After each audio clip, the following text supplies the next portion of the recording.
老大，刚才那小子一副什么都不懂的样子，你怎么还给他涨价？600灵石拿出去，这个月账面上没什么盈利了。你懂什么？盈利越多，坊市抽折越多。等那小子离开坊市，我再把灵石拿回来，不就是纯赚吗？而且那小子出手就是30株高品质灵须草，身上肯定还有其他灵植。老大，这小子要是一直不离开坊市，咱们还真没办法对他动手啊。坊市里头有规矩，严禁私下争斗抢夺，咱们可不敢明目张胆的乱来啊。所以我又给了他一瓶纳气丹，他得了一大笔灵石，又有纳气丹，肯定很快就会离开坊市赶回去修炼。不愧是老大，一个炼气5层的傻小子，绝逃不出您的手心。不过老大，可那李月山要是从中作梗，可咋办呀？那老小子丹田还没恢复，实力远不如从前。他要是敢坏我的好事，那就别怪老子不念往日的情分了。老二，这段时间你就盯着坊市入口，等那小子一出坊市，咱们立马跟上，可别跟丢了。放心吧，老大，咱们又不是头一回干了，肯定不会出岔子。小子，灵芝也出售了，接下来你要干啥？老头，这灵石你先拿着，就算是这次给你的向导费用了。然后你再带我去出售法器的地方看看呗。欢迎光临，不知二位需要购买点什么？法器。这位客官，不知需要何种类型的法器？你都介绍一下吧。客官，咱们这儿的法器包含攻击、防御、阵法这几大类，都属于法器范畴。你先选好一个大类，我再带你去看，这样方便挑选。那就攻击类的吧。这边请，攻击类的法器在最里边。这都是攻击法器，难道那棒槌也能飞？小子，你难道不知道近战和远攻修士，也就是体修、剑修、法修这些不同类型的修士，他们所用的攻击法器自然各有不同，可不是只有飞剑能攻击。老头，难道就不能法体一起修吗？小子，体修相当费灵石，按我了解，炼气期法修一天用1块灵石修炼，体修每天起码得用3块。一般人哪承受得起？所以没几人愿选体修，除非家里有花不完的灵石。老头，只要有灵石就行了吗？你想什么呢？要是有灵石就行，那些大家族或大宗门不都法体双修了？哪有这么简单？体修不仅耗大量灵石，还得不停服增加体魄的丹药，那丹药可不便宜。就像你现在服一阶普通丹药，若你是体修，最便宜的断体丹药都是一阶极品。价格多高你能想象？看来穷人不适合炼体，自己选体修，灵石再多怕也不够花。我有万灵神光瓶，以后应不愁灵植。有了灵植，只要学会炼丹，丹药和灵石都不会缺。那时倒可以考虑炼体修。我先看看1阶下品飞剑。客官，这是普通1阶下品飞剑。这飞剑多少灵石？客官，这是普通1阶下品飞剑，不过有特殊之处。客官应已发现，这飞剑蕴含火灵材料，对敌时威力更强，使用起来如虎添翼。怪不得这飞剑入手温热。你们掌柜不在？李道友，我们掌柜出去了。哦，这飞剑多少灵石？直接说。550灵石。你小子是不是要我告诉你们掌柜？这东西我上次问才450灵石，今天就550了。看什么？我就问你，这东西450灵石卖不卖？不卖我等你们掌柜来，看你怎么交代。你这店家忒不老实，飞剑我不要了。客官，咱们价格可以商量吗？这做买卖不都是你一言我一语慢慢谈出来的吗？您要是觉得这价格不合适，您也得出个价啊。400灵石，要卖就卖，不卖就别浪费我的时间了。客官，您这价格实在是做不出来啊！这飞剑刚刚李道友也说过了，之前一直卖450灵石呢。那不是以前吗？你这飞剑估计有什么毛病，而且为何比普通飞剑还便宜50灵石？我看摆在这里多半就是无人问津，所以才会漫天要价。我觉得我400灵石都给高了。这小子砍价砍得也太准了，掌柜的交代最低价刚好也是400灵石，哎，最近白云派管制，生意不好做。400灵石虽然没抽成，但好歹也能赚1块灵石的佣金。客官，400就400吧，就当交个朋友。客官，这飞剑现在属于您了，不知您还需不需要其他物品？小店刚刚到了一批灵符，还有一些防御法器。不知都有哪些灵符？客官，这是一阶火球符，这是一阶金刚符，一阶水遁符，一阶极行符。这火球符对我作用不大，毕竟我的火球术已经能瞬发了。金刚符和水遁符属于防御灵符，之前丁灵玉被黑衣人攻击时，用的应该就是这水遁符，防御力还算不错，关键是能救命。至于极行符，贴在身上能让修士加快身法，打不过能跑，简直是居家旅行必备良品啊！这灵符多少钱一张？水遁符和金刚符3块灵石一张，这极行符2块灵石一张。这样，水遁符和金刚符给我各来30张，极行符来10张就行了。我说你小子是赚了点灵石，可也不至于这么奢侈吧？买那么多用得完吗？老头，这东西可是保命的宝贝，这叫有备无患。哎，要不说你小子没经验，遇到修为低的用不到灵符，遇到修为高的灵符再多也没用，一般备个3、5张在身上就行。好不容易来趟访视，你就当我冲动消费吧。吉祥。这灵符就算用不到，也比想用的时候没有好。其实火球术也该备几张，可惜600灵石已经基本花完，30株灵草已经够惹眼的了。再把师傅留下的中品银石拿出来的话，非被人盯上不可。老李，你跟那药阁掌柜的怎么认识的？我看你们交情深厚的样子。深厚个屁！星光那守财牢呢，我可跟他没什么交情。守财奴？我看那景掌柜挺大方的呀。哼，他大方修仙界就没有小气的人了。我丹田受损之后找他买丹药，灵石不够想要分期，结果他想都没想就拒绝了。前几年他惹了麻烦，可还是我摆平的，害得我现在1块灵石都不敢花，攒着买丹药。说来也是奇怪，他今天怎么突然转了性，对你怎么这么大方？不对劲，一个贪财的人绝不可能突然大方。难道只是拿出了一小部分的灵草就被人盯上了吗？小子，你走这么快干嘛？等等我啊！徐道友，不知丁道友去了何处？哦，刚才似乎有人找到了邪修的踪迹，白云派出动去抓人，灵玉仙子也跟着去了。本来想借白云派的名头保驾护航，丁灵玉居然不在，只能再想别的法子了。老李虽然穷了点，脾气差了点，但应当没什么坏心思。刚才还是他的无意土旁点醒了我。老李，你过来。什么事儿？怎么搞得神神秘秘的？老李，你刚才说你丹田受损，怎么回事？小子，你什么意思？老李，不要误会，我是郎中出身，不如让我帮你看看。小子，不是我看不起你，我这丹田的毛病，就连筑基期的前辈看了都直摇头，更何况你才是个炼气5层的修士呢。老李，医者的本事能跟修士的修为划等号吗？他们修为是高，可医术和修为又不是一回事。也对，你之前还医治过白云派的弟子，医术肯定不差。来吧，死马当活马医呗。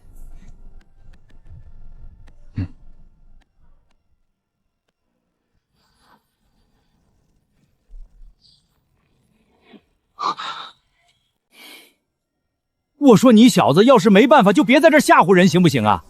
谁说没办法了？你这气海受损的太严重了，确实是不能再继续修炼了。不过只要你不再吸收灵气，应该暂时不会出现生命危险。小子，难道你还真有办法治好我这伤势不成？老头，你这伤我也说不准到底能不能治好，不过我觉得应该有5成把握吧。当真？当真。小子，你直接说吧，需要老头子我怎么配合你？老李，我师父的医术比我更高明，他给我留下了一粒丹药，还说只要我还有一口气在，吃了这丹药就能让我恢复如初。不过我也不确定这丹药对你的伤到底有没有用啊。小子，咱们今天才头一回见面，你的好意我心领了。这丹药太过贵重了，就算把老头子我卖了，也还不起你这份恩情啊。况且我这条老命也不值得你用这么珍贵的丹药来救啊。坏了，谎话好像变大了。不过跟我想的一样，老李这人确实真不错，知道感恩，而且在还不起恩情的情况下，竟然能果断拒绝自己的救治，倒是个有骨气的人。老李，除了这颗保命的丹药，师傅还给了我一瓶疗伤丹药。他说这丹药疗效差些，但也是不凡之物，说不定也能治你的伤。小韩啊，我这气海受损，只有3阶丹药能治，你那个估计只是2阶丹药，给我吃了估计也是浪费丹药。2阶丹药拿去卖的话，也能卖几百灵石呢。哎，何必浪费在我身上？老李，这丹药我身上正好带着1粒，要不你先服下试试，要是有用的话，咱们到时候再说呗。毕竟我也没服用过这丹药，你就当帮我忙，试试丹药的效果如何？你这小子打的什么主意？以为我不知道？也罢，老夫便替你试试。你小子把我当试丹的了。哎，老头子，我这伤要是再不修复，估计也没多少日子可活了。疗伤丹药反正也吃不死人，看在你一片好心的份上，就帮你试试丹吧。上次治好白云派那几人后，做了点面粉团加灵液的丸子备用。要是能治好老李，有他当保镖，回去路上就安全多了。小子，这丹药怎么连一点丹药该有的味道都没有啊？我哪知道呀，师傅给我的就是这样，我也没仔细研究过。这药里好大一团灵力，要是这些灵力冲入本就伤的丹田，伤上加伤，说不定真要命丧当场。韩小子，你可真是害苦了我。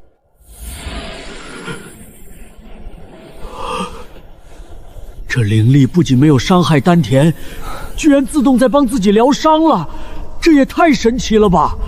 小子，这东西果然有用啊。不过我仔细观察了一下，我这伤势挺严重的，估计这丹药至少还得需要5颗才能彻底把我治好。老头，有用就行啊。这丹药我家里刚好还剩下6颗，我留1颗用来防身，剩下的5颗就卖给你吧。刚刚给你试的这1颗就当是免费送你的了，毕竟你也帮我试药了，咱们也算扯平。小子，这可是你说的啊，那你开个价吧。你也知道我今天才刚开始接触这修仙界，对这丹药的价格我还真不是很清楚，要不你给个价格，看看我满不满意？小子，不瞒你说，我也分不清这是2阶还是3阶丹药，所以这价格我还真不好给。那你就按照2阶丹药给个价格吧。小子，是这样啊，我这伤势按常理来说，只有3阶丹药才能彻底治愈。那种丹药叫速脉丹，是专门用来修复经脉的，而且是金丹修士常用的疗伤丹药呢。那速脉丹1颗就得要2000枚灵石啊！要不你这5颗丹药，我给你出1500灵石，你看咋样？可以，成交。小子，我这洞府里有900灵石，要不我先买3颗？老头，你之前不是说没钱吗？我这不是一直在存钱，想着哪天能买疗伤的丹药吗？而且我这灵石那可是好不容易攒下来的，都存了快20年了。主要是因为丹田受损不能修炼，平日里除了吃饭需要花点钱，其他地方根本就花不出去，所以这才慢慢攒下了这900灵石的家底儿。行，那我先跟你去洞府取灵石，你再跟我回去取丹药。没问题啊，那咱们出发吧。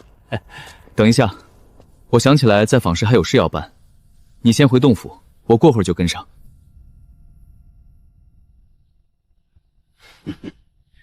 行啊，那我先走了。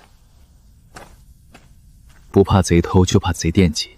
等下悄悄跟在李月山后面，要是真如我想的那般被星光跟上，就去跟老李会合。有疗伤丹药做酬劳，不怕老李不帮忙，直接把麻烦解决了。万一什么都没发生，那自然是更好。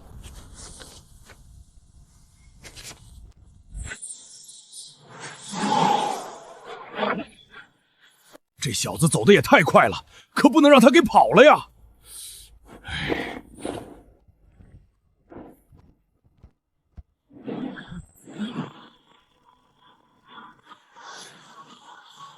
这极行符确实好用，速度快了将近5层，可惜只能维持斩查的功夫。话说，老李不是刚走没多久吗？怎么现在连影子都看不到了？这小子还真是有钱啊，赶路而已，居然舍得2张极行符，这可都是灵石啊！小二，这小子又用了极行符。对啊，大哥，咱们还要不要追啊？这小子跑得也太快了。追，用灵符赶路。这小子行事这么奢侈，身上绝对有不少好东西，说什么也不能让这小子跑了。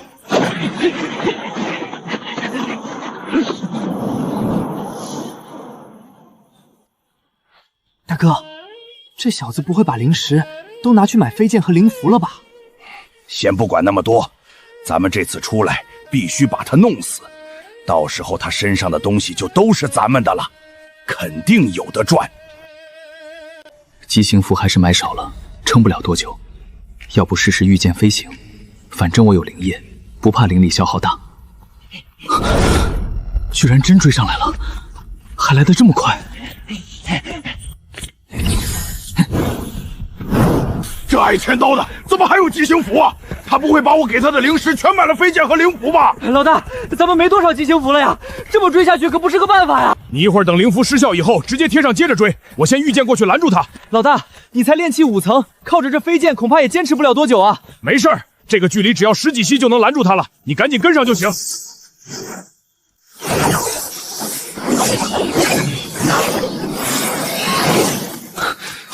我御剑术还不够熟练，仓皇起飞，速度反而会变慢，只能拖延时间。他的灵力估计坚持不了多久。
邢道友，是不是有什么误会？哈哈，确实有误会。你扔下储物袋，误会就解开了。扔下储物袋，没了灵符，我只怕死得更快吧。不识好歹！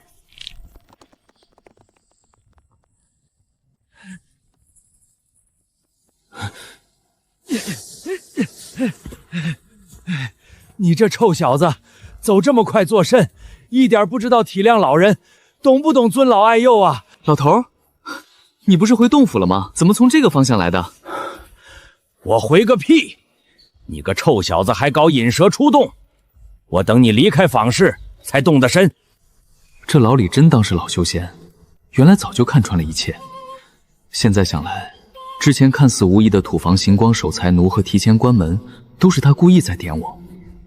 你这老头又给我上了一课。你们聊够了没？李月山，你这老不死，真要来搅这趟浑水？小子，我帮你拖住行光，你抓紧干掉另外一个。不用，你去拖住另外一个，我来对付另一个。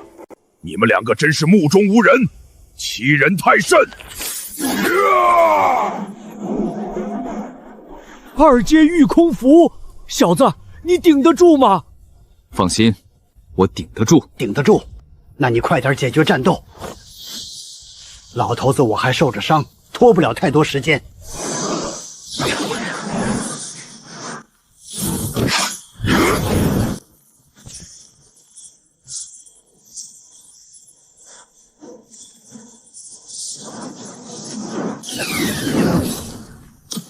雕虫小技。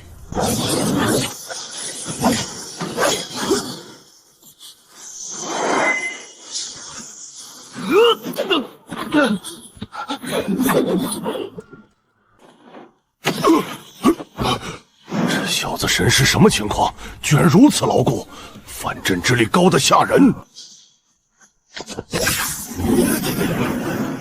这小子太诡异了，用飞剑破盾，再靠火球攻击。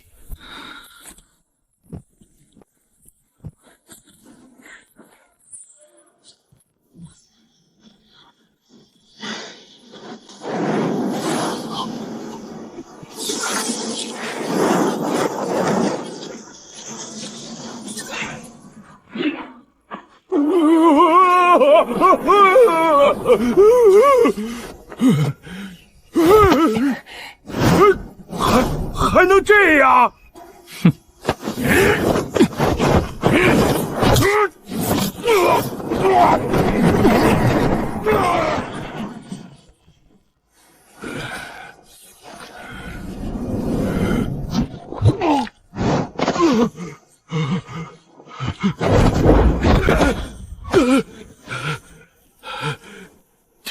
体修，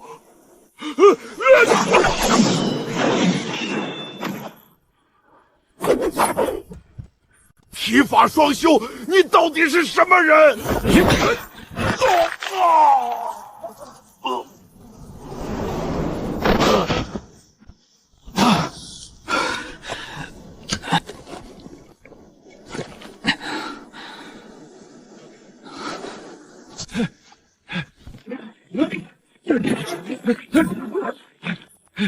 你这杂碎，要是老子没伤，一个手指就能解决你。哼，这老李嘴是真硬。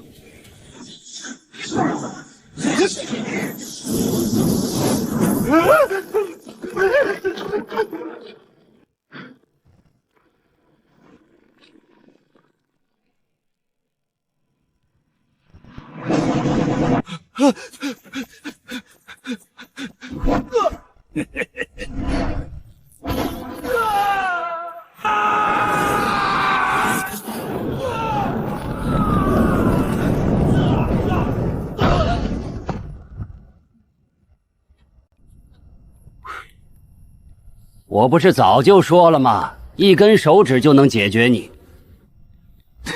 老李，你这造型，身上的伤不疼吗？你这臭小子，不能让我多装一会儿吗？我说小子，你看老头子，我刚刚可是救了你一条小命啊！你是不是得好好感谢感谢我？你先看看我们这次的收获再说。3000灵石，还有一堆1阶丹药，加起来得有5000灵石了。星光这家伙莫不是把全部家当都带在身上了？怎么样，这次救我不亏吧？这些东西还是给你吧，我分文不取。只是你那几颗能疗伤的丹药，能不能送给我？你这老头还挺仗义。这里边的灵石我给你1000，另外那能疗伤的丹药，我3天后给你送过来，你看怎么样？小子，这可是你说的啊，那我可就不客气了。老头，你放心，我韩某人向来说话算话。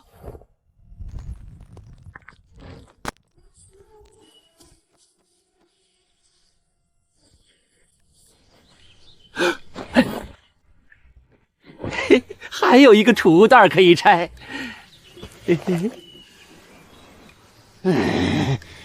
穷鬼，身上怎么就10个灵石？10颗灵石也是灵石，有灵石了也不能忘了勤俭的美德。老李啊，你得弄清楚勤俭和抠门还是有区别的。东西已经分完了，你陪我再去一趟坊市吧。还回坊市做什么？有灵石了，当然是再买点符咒了。刚刚要是我自己有几十张火球符，不会战斗的那么费劲。没灵符，我没安全感。没毛病，多张灵符多条路。你小子倒是给我上了一课。走走走。客官，这叠是30张金刚符和水遁符，还有50张极行符，然后这里是100张火球符。这储物袋也是好东西，里面的空间足足有2丈大，看着就宽敞。对了，你们店里有没有能飞的灵符啊？有啊，客官。客官，这是2阶灵符御空符，只要您把它捏碎以后，符内就会出现一道灵力，然后您用自己的神识控制着这股灵力，就能实现短暂的飞行了。这灵符多少灵石一张啊？客官，你也是咱们这儿的老买家了。这灵符原本是50灵石一张，不过我看您诚心购买，就擅自做主，给您优惠5颗灵石吧。给我来10张。客官，本店总共就11张，要不您全买了吧？你早说啊！正好。这就是飞行的感觉吗？可惜御空符只能持续一小会儿，也不知道自己什么时候才能无所顾忌的御剑飞行。小牛，叔叔，您回来了。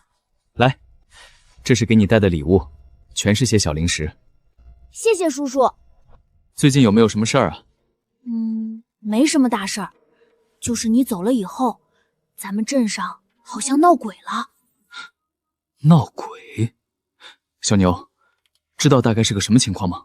知道一点呀，听说是裁缝店张奶奶家出事儿了。张奶奶的女儿回来了，可当天晚上就开始发疯了，在屋里乱摔东西，那动静可大了。第二天呢，就有个道士找上门来，说他女儿是被鬼附身了，还非得让张奶奶拿出50两银子才肯帮忙驱鬼呢。50两？张娘是不是过来找咱们借钱了？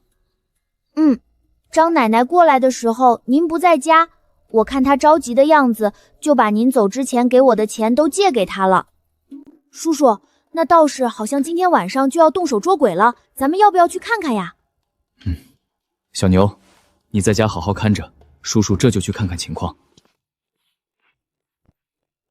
远远地方律令9章，一切要诀不得干犯，不得违抗。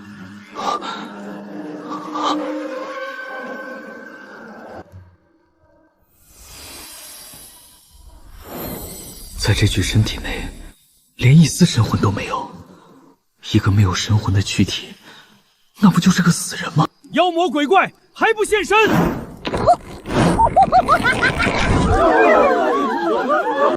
就这水平，还敢出来招摇撞骗？哎呀，这鬼太厉害了，看来是贫道法力不够啊，还得加把劲儿才行。快把为师准备的镇妖符拿来！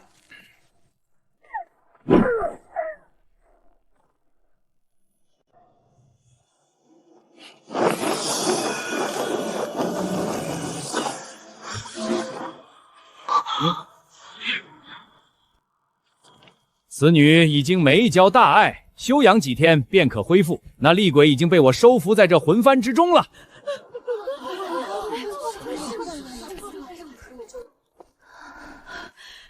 韩神医，快看看我女儿，她怎么样了？张娘，放心吧，她没事儿，休养几天就会恢复如初。一会儿我回医馆给她开点药方就行。有韩神医这句话，我就放心多了。放心吧，有我在，出不了乱子的。这位道长，在下是这镇上的郎中，能否跟道长单独聊聊？阁下是郎中，在下是道士，都是为民办事，聊聊也无妨。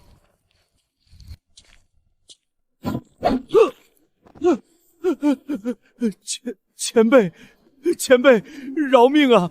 在下只是骗点钱财，并无伤及他人性命啊！将所有的过程事无巨细的给我交代出来。前辈，小的名叫季新，是一名小散修。偶然间，我获得了一本功法，这功法可以控制人的神魂，但是有个前提条件，就是必须要在别人没有反抗的情况下才可以，不然以我这法力低微的水平，根本就不可能强行收走别人的神魂呐。然后呢？那女子是怎么回事？前辈，这您可就冤枉我了。那女子的夫君在大石城赌博，输光了家产，这才找到我，让我帮他骗点钱财，事后会给我10两银子作为报酬。而且他相公还是个武者，我一个炼气1层的小修士，确实打不过啊。待会儿你跟我回镇里去，你就说你这抓鬼本就是为了为民除害，之前说要银两，那也就看看大家的诚意罢了。既然现在这诚意也都看到了，所以这银两就不用收了，明白了吗？前辈，不行啊！要是这银两拿不回去，那赌鬼可不会放过我呀。他那人凶得很，我可惹不起呀。你听我的就行，先在镇上住上几天。那赌鬼要是来找你麻烦，你直接把他带到我这儿来便是。前辈，那小子的命可就全交给前辈了啊！您可得护着我点儿。对了，你修炼的那功法拿给我看看。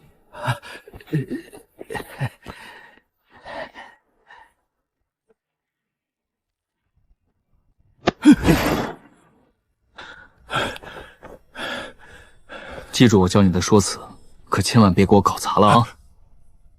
是。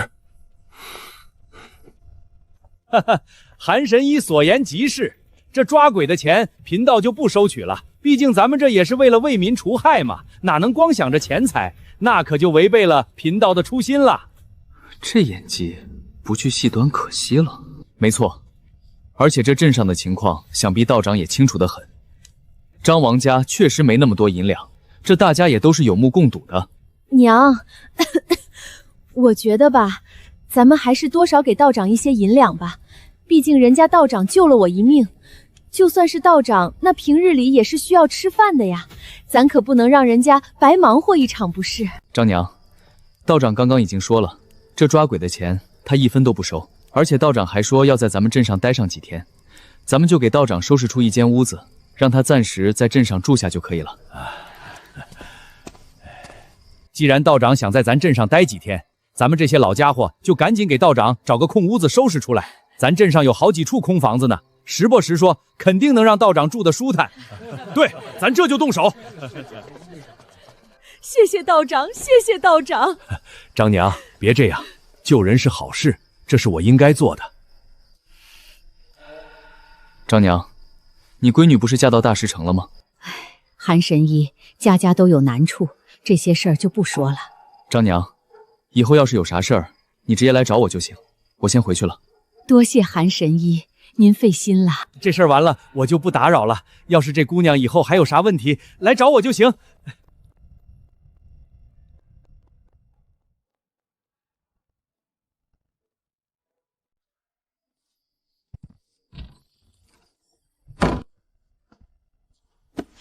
炼神诀，这功法有些吓人，居然可以吸别人的神魂来让自己的神魂变强，这不是邪修吗？不过功法没有正邪之分，不主动害人，算不得邪修。这功法有3章，第1章讲的是制作魂幡的法子，就是敌人死了后，可以把他的魂魄收到魂幡里，用魂幡抹去吸收神魂的意志，再放入自己的神魂中，自己的神魂就能增强。第2章讲的是修炼神魂，用天地间的灵气来磨练神魂，这个方法老套，提升速度慢。可要是加上吸收来的神魂一起练，总体效率不会太低，这是主要的修炼方法。第3章里面说，魂幡里的神魂还能修炼，等练到一定程度，还能参战帮忙。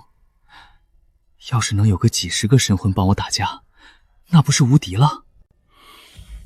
这炼神诀的关键就是练，用自己身体里和外面的灵气去冲击神魂，然后再让神魂慢慢恢复，这样反复就能让神魂变强。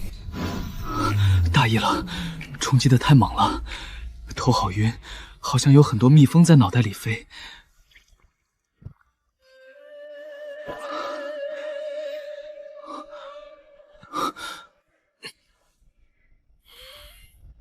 看来这神光平能治神魂的伤，刚才是没控制好冲击的力量，这次有经验了，应该不会有大问题。看来这就是我神魂能承受的极限了。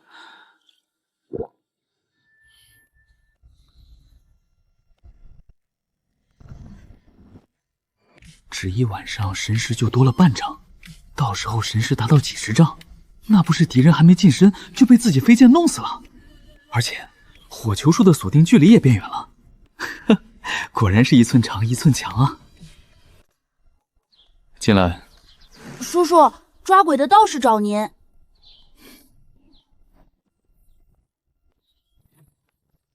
小牛，今天跑了多远？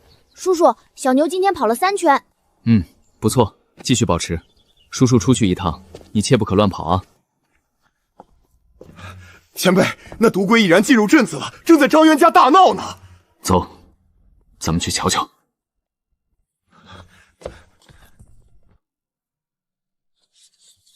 韩神医，您可千万不能进去啊！那混小子不但动手打了张娘，手里还拿着刀呢，咱们都不敢上前啊！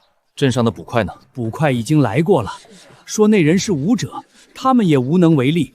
而且这人还是大石城内张家的下人，此事颇为棘手。赵翠兰，别以为我不知道，你是不是把我辛辛苦苦赚的钱都给你娘了？我告诉你，今天若是不把钱还回来，咱们就只能去大石城见官了。哦呦，这还恶人先告状，昨日还知晓玩弄套路骗人，今日竟改为诬陷了。这韩神医刚刚是怎么动手的？不知道啊，我就看见韩神医走过去，那人就飞出去了。季心，你出来给我将事情说清楚。其实我就是个骗子，是这男子强迫我干的，让我骗点银子出来。翠兰，这人说的可是真的？娘，其实，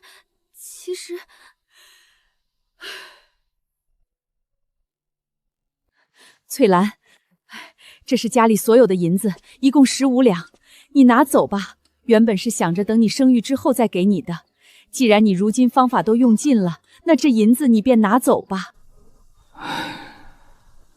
这就是母亲啊！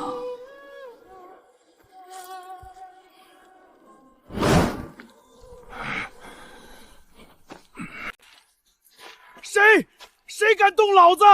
你是还想体验一下飞翔的感觉吗？不知前辈在此，小的这就走。翠兰，咱们走吧，银子还给娘。娘，这银子您留着吧，女儿对不起您。这些你们拿着吧，我也花不了什么钱，你们在大城里用得着。前辈，我可以走了吧？滚吧！张娘，这种事情咱们也不知该如何劝慰。您且在家中好好冷静几日，有任何事情您说一声就行。前辈，这人应该不会回来了吧？怎么，你怂了？嘿嘿，前辈说笑了，有前辈这样的高手在，小的怎么能怂呢？对了，你那2个小道童是花钱雇的。前辈，我哪有钱雇人啊？那都是之前那赌鬼给我安排的。那你接下来有何打算呢？我想去真正的修仙界看看。小子，不瞒你说，修仙界比这凡界可危险多了。你这炼气1层，过去就是找死。前辈，我要钱没钱，要修为没修为，还能有什么危险啊？这灵石你拿着，就当我向你购买功法的费用。而且你去修仙界闯荡，没点灵石防身也不是个事儿。多谢前辈。好了，你该忙什么就忙什么吧，我还有事情。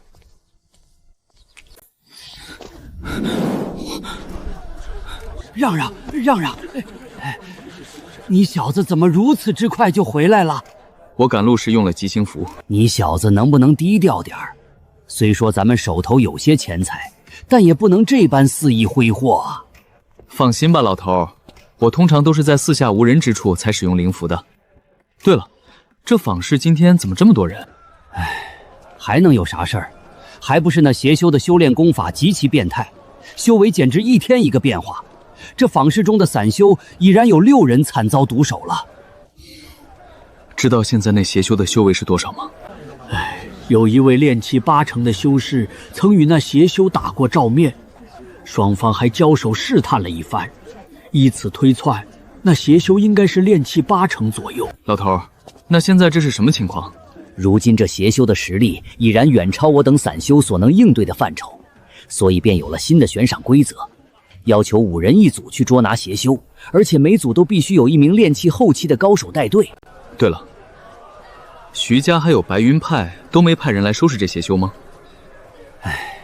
白云派根本没把这邪修当回事儿，还把抓这邪修的任务交给了他们炼气后期的弟子，就当是给弟子们练手了。老头，就是说这白云派的弟子在这儿挑帮手呢。小子，我要的疗伤丹药你带没带？带了，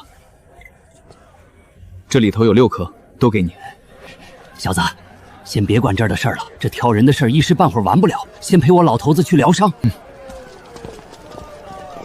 老头，你都这么有钱了，咋还住这种1块灵石就能租到的破房子？哼，你懂啥？这叫节省。而且就是临时住住，要不是等你，我都能睡大街上去。行吧，那你进去疗伤，我在外面守着。这邪修的修为长得也太快了，万一哪天被这邪修盯上，那可就惨了。得赶紧想办法提高自己的修为。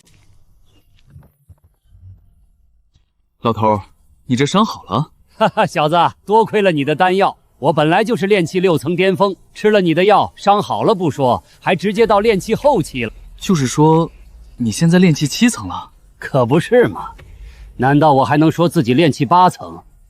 你能信吗？那你现在是不是能随便御剑飞行了？也不是随便飞，飞个1-2个时辰还行。而且我是金属性单灵根，使飞剑更顺手。对了，你小子啥灵根啊？我灵根不咋地，火土双灵根。怪不得你火球术和土强术用的那么好。不过你这灵根也算不错了，想进一些大宗门应该没问题。老头，你这单灵根进大宗门应该更容易啊，为啥你现在还是个散修呢？小子，看在你给我灵石和丹药的份上，我就跟你说实话，我以前可是天剑宗的天才。这天剑宗和白云派比，哪个更厉害？小子，你要是不懂，我就告诉你，论实力，100个白云派都比不上天剑宗1根手指头。老头，你是不是在吹牛啊？哼，我以前可是天剑宗的亲传弟子，用得着跟你吹牛？爱信不信。我信，可是你这么厉害，为啥现在到处流浪呢？小子，其实你之前有句话说对了，就因为我是天才，还是金属性单灵根，天生就是练剑的好苗子，所以我被宗门的长老给夺舍了。老头，你现在是天剑宗的长老？小子，我要是被夺舍了，这丹田气海的伤还能拖到现在？不可能，绝对不可能！你一个炼气修士，怎么可能逃得出高手的手掌心？我说你小子是不是傻？我难道没有师傅吗？我师傅难道不会救我吗？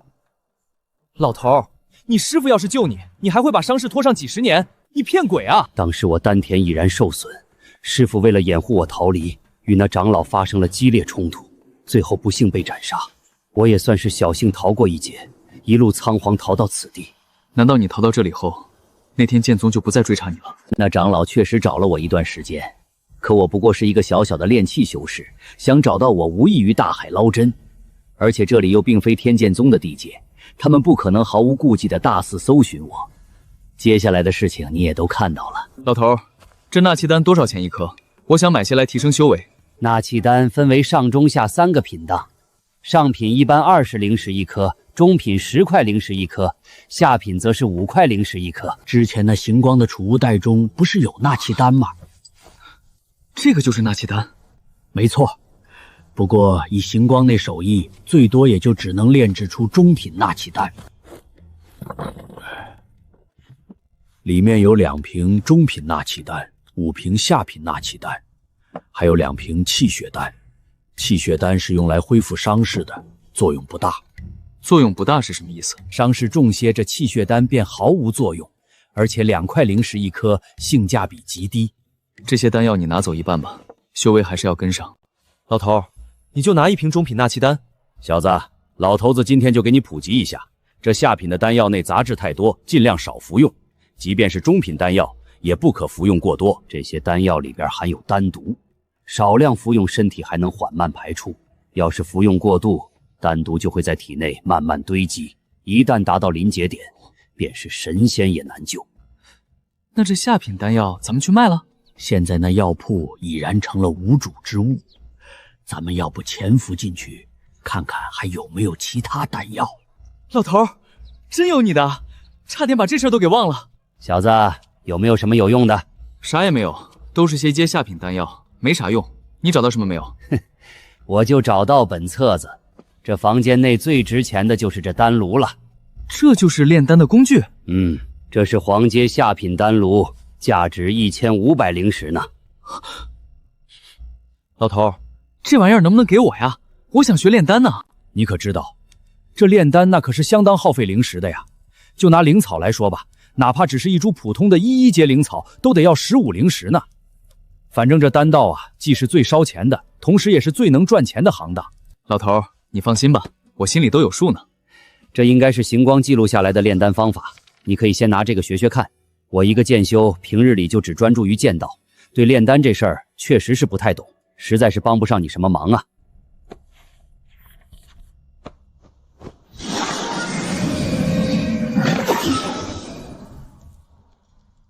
老头，撤！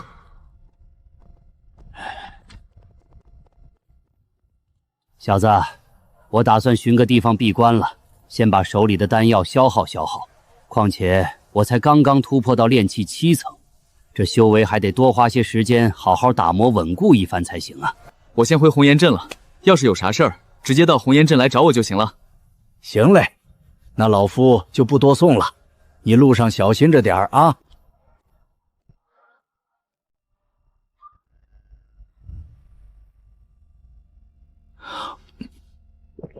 有一股精纯且磅礴的力量在经脉中流转，经脉被暂时拓宽了些许，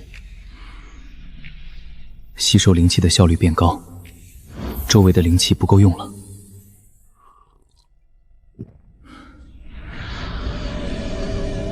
看来这纳气丹还真是功效不凡呐，起码能给自己节省30%的修炼时间呢。原本按照自己的预计，还得需要3个月才能突破炼气6层。照现在这情形来看呀，2个月估计就足够了。至于什么单独不单独的，灵液的神奇功效足以将单独消灭得干干净净，根本不足为惧。纳气丹主要灵植为灵虚草、聚灵花、润脉藤。润脉藤的主要作用是拓宽经脉，灵虚草则侧重于加快经脉内灵力运转的速度。而聚灵花能够中和前2种灵植的药性。要知道，无论是灵虚草还是润脉藤，若单独服用，可都是剧毒之物。这要是练不好，这可就成毒丹了。下品纳气丹，说明丹内毒素已经达到5成之多。炼气初期修士3日不得超过1颗，炼气中期修士1日最多服用1颗，炼气后期修士最多服用不超过2颗，否则丹毒无法及时排出体外，就会不断在体内堆积。而中品纳气丹的丹毒含量不超过30%，炼气初期修士可以2天服用1颗，中期修士1天能够服用2颗，后期修士1天则可服用3颗。接着便是上品纳气丹，其内丹毒的含量不能超过1成，炼气初期修士1日可服用1颗，中期修士1日2粒，后期修士1日最多可服下5颗。看来还得是上品纳气丹厉害。怪不得李约那老家伙对下品纳气丹不屑一顾呢，居然没有极品纳气丹的介绍，感情行光也不知道。养魂丹，养魂丹功效为增强神魂，所需灵植：养魂草、幽梦花、灵虚果、玄晶粉。灵虚果应该就是灵虚花节的果实，可这养魂草、幽梦花还有玄晶粉，连听都没听说过，没有对应灵植，这丹方对我暂时没什么用。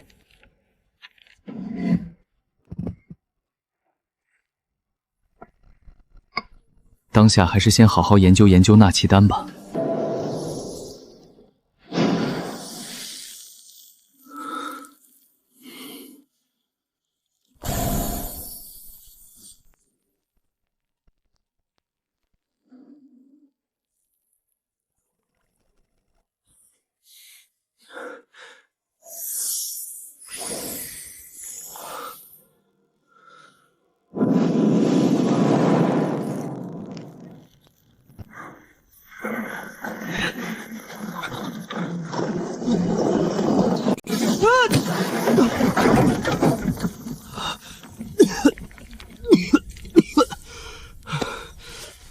这炼丹怎么如此危险？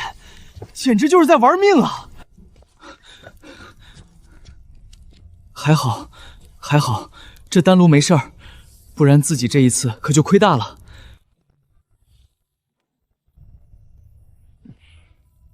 叔叔，小牛，没事儿，叔叔在炼丹。叔叔，我去给你烧水沐浴。看来这炼丹还真是个技术活啊！自己刚刚就直接报废了3株灵植，这可都是60灵石啊！寻常之人哪经得起这般折腾与消耗？小牛，过完年后你就11岁了，你以后有什么打算？叔叔，我想跟你一样成为修行高人。小牛，主要是你没有灵根。你要是有灵根，叔叔难道还不教你修炼之法吗？叔叔，难道没有灵根真的就不能修仙吗？小牛，修行先修心，这是我师父以前告诉我的。不过我听说凡间武者也有能够与仙人媲美的存在。叔叔，你的意思是没有灵根也能修仙？算是吧，武者修的是真气，而且这功法我回头找一本给你，你只要照着修炼，应该也可以击败一般的仙人。那能像叔叔那样一跳2丈高吗？这肯定能行啊，别说2丈高，5丈高都行。自己这次坚决不能炸炉了，只要不炸炉，随便怎么折腾都行。哪怕最终炼制不出高品质的丹药，能有个成品，就已经算是一种进步了。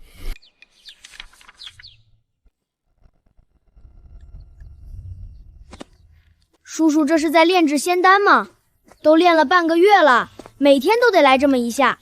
嘿嘿，终于炼出丹药了。叔叔，这就是丹药，原来仙人吃的就是这种烤糊的面鸽子呀！去，你懂什么？这可是我炼丹手艺的一大进步，我感觉下一次就真的要成功了。大爷，您是？小娃娃，老夫是来找韩长空的，不知他是否住在此处啊？您稍等，我这就去通知叔叔。小牛，是谁啊？我也不认识，是个白胡子老头，说是找您的。白胡子老头？老头，你怎么过来的？怎么，大过年的，老头子我没地儿去，来你这儿蹭顿饭不行啊？行啊，当然行。小牛，快过来见过李伯伯。韩善泽见过李伯伯。你小子，孩子都这么大了。你个死老头，胡说什么呢？这是我收养的孩子。对了，老头，你有没有凡间武学的功法？小牛没有灵根，没办法修炼咱们的功法。凡间功法我倒是没有，不过我以前所在的宗门有一本功法，凡人也能修炼。老头，没有灵根还能修炼功法？切，这有什么好奇怪的？你知道剑修吗？不知道。剑修就是一心只修剑道，以剑正道。那没有灵气怎么修行呢？叫你多读书，你就爱看医术。剑修全靠感悟，要是有灵根，那自然是事半功倍。可要是没有灵根，就得全凭自身的意志了。老头，这功法能给我弄一本吗？可以，笔墨拿来。好了，好了。老头，你不会是在忽悠我吧？这功法就1个字儿。小子，你可别血口喷人！我当初见到那功法时，上面也就1个字儿，而且写的还没我好看呢。死老头，你要是没有功法就直说，这么逗我有意思吗？就1个剑字。你个臭小子，这真的是我天剑宗的功法。这剑道全在于个人的感悟，要是谁都能轻易感悟出来，剑修还能这么稀缺吗？而且剑修的修炼方式与咱们不同，他们更注重感悟，一旦一招顿悟，就算是筑基修士也能被他们一剑斩杀。小牛，你从这字里看出什么了吗？没有。这要是一眼就能感悟出来，那不成天才了？这东西不能只看表面。以前我师父说过，一草一木皆可为剑。小牛，你把这张纸挂在房间里，每天盯着看2个时辰，连续看1个月，到时候看看有没有效果。叔叔，那你们先聊着，我去做饭。多做几个好菜。老先生，你刚刚说的都是真的？你以为我刚才是为了照顾小牛的自尊？你放心，虽然我写的这个字本身没什么神奇功效，但至少能让他产生相剑之心。你去凡间给他买把剑，让他在家练习挥剑就行。就干挥剑啊？没有心法辅助吗？我都说了多少遍了，剑修全靠个人感悟，除非有灵根，否则就只能和剑死磕。心法确实有，但是你也得有灵根啊，不然怎么运转灵力？老头，你过来该不是真的找我蹭饭那么简单吧？小子，要不咱俩谋划谋划，去抓抓那邪修。老头，小牛还在厨房忙着做饭呢，这酒都还没开始喝，你怎么就醉得开始说胡话了？你这臭小子，少在这贫嘴！你可知道，要是能成功击杀那邪修，会获得怎样的宝物吗？不知道。你个没见识的家伙，难道你就不想筑基吗？筑基？斩杀邪修跟我筑基能有啥关系？哼，当然有关系。筑基丹，你小子应该连听都没听说过吧？老头，我现在才炼气5层，就算有筑基丹，对我来说也没啥用啊。你这是什么话？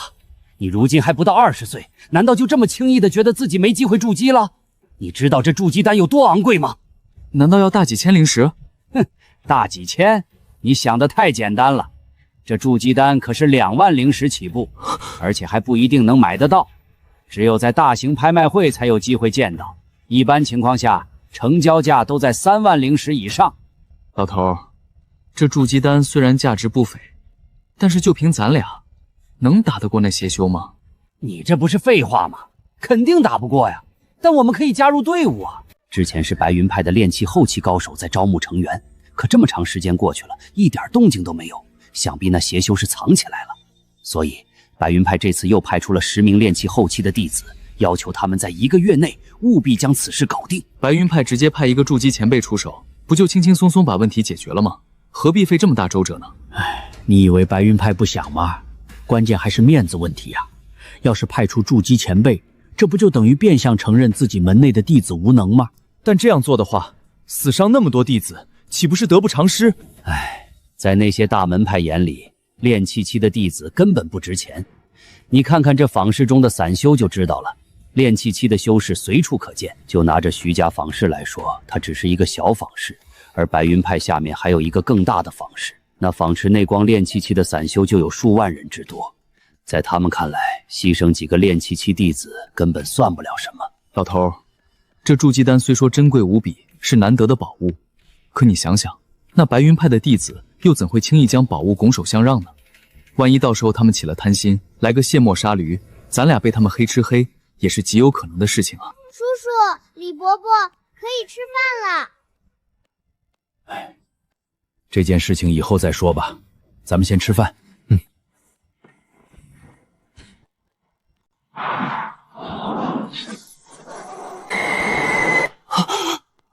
老头，不好，快跑！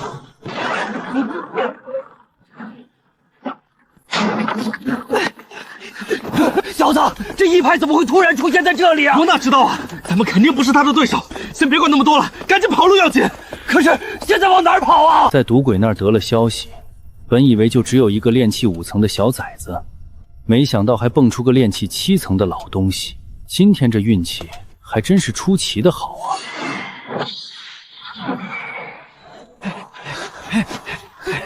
老头，赶紧掏出飞剑啊！要是被这家伙追上，咱们可就全完了。还用得着你小子提醒？老夫真是倒了8辈子血霉，苟了整整20年，结果2次打架都是因为你这小子。小子，我这飞剑一次只能带1人，你带着小牛先走，我自有办法。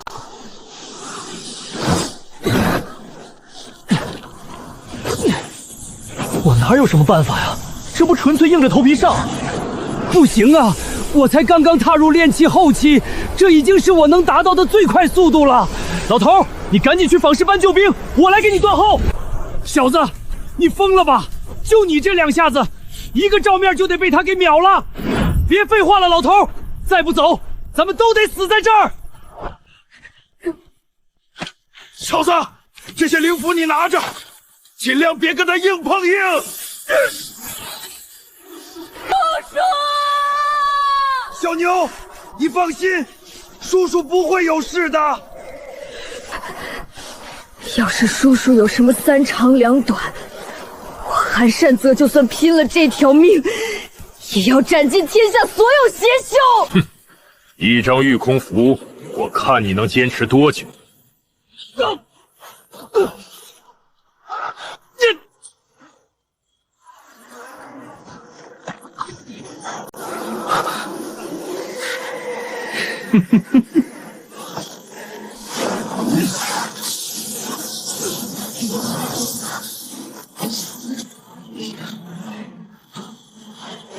这么强，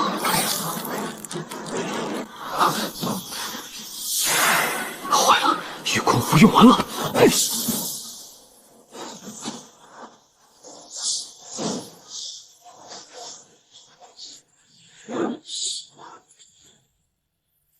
原来没用神识锁定，虚张声势罢了。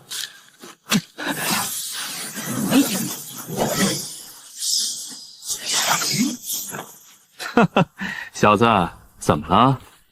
灵符都扔光了，要不要我借你几张啊？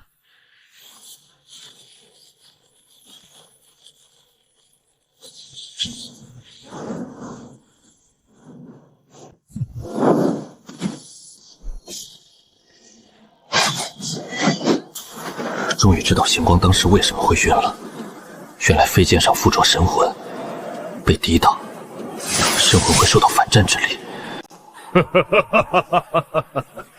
上次救人的小子，没想到咱们还能再见面。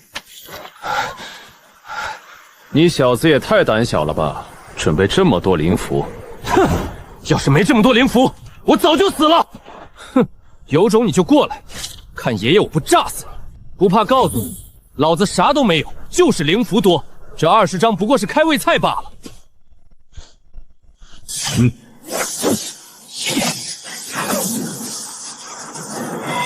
坏了，这货的神识范围比我大，他能锁定我，我锁定不了他。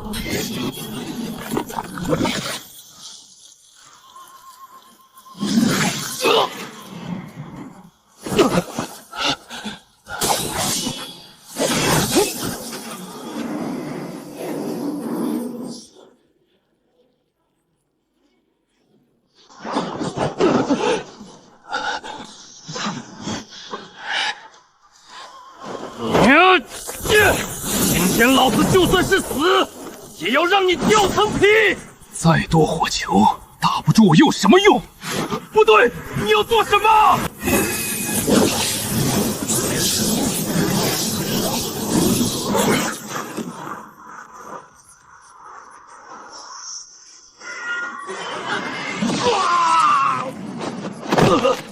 真是阴沟里翻了船，这小子差点把我的神魂震散。